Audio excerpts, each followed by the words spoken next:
بسم اللہ الرحمن الرحیم۔ تمام معزز ناظرین کو حسن نذیر کا تہہ دل سے سلام ہو۔ ناظرین، ایک درویش تنگ دستی میں مبتلا ہو گیا۔ سردیوں کے دن تھے اور لمبی راتیں خالی پیٹ گزارنا بہت مشکل تھیں۔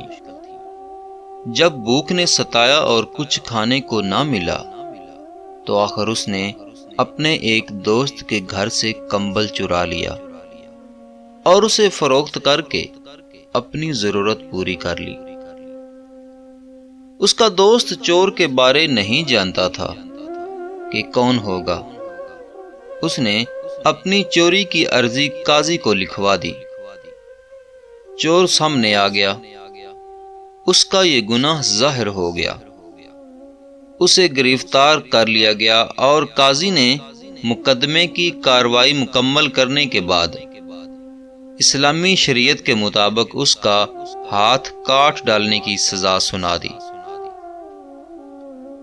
جس شخص کا کمبل چرایا گیا تھا، جب اسے پتا چلا کہ میرے دوست نے میرا کمبل چرایا تھا اور اب اس چوری کی سزا میں اس کا ہاتھ کاٹا جائے گا، تو وہ قاضی کی عدالت میں حاضر ہوا اور سفارش کی کہ قاضی صاحب، مہربانی کر کے اسے سزا نہ دیجیے، اس نے میرا کمبل چرایا تھا،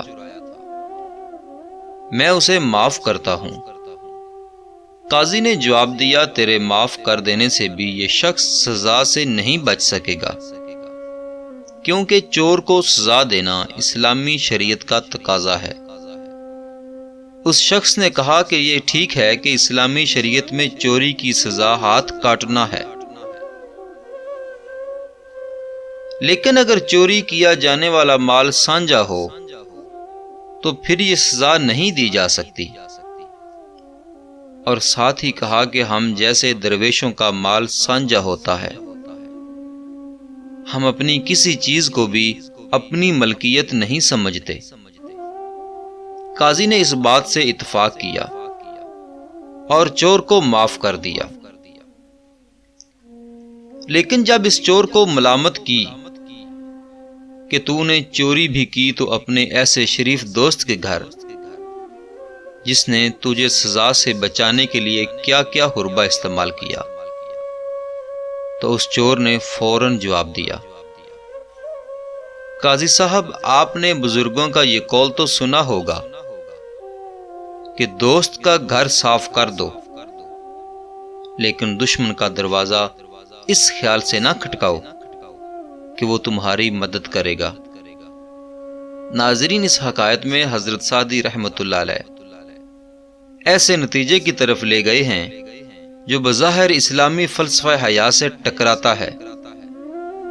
دراصل انہوں نے اس حکایت میں سوالی بن کر کسی کے آگے ہاتھ پھیلانے کی مذمت کی ہے، جو فلسفہ اسلام کے عین مطابق ہے۔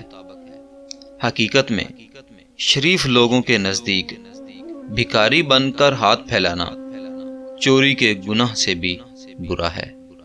ناظرین، اگر آپ کو میری یہ حکایت اچھی لگی ہے تو پلیز میرے چینل کو سبسکرائب کرنا نہ بھولیے گا۔ اللہ تعالی ہم سب کا حامی و ناصر ہو۔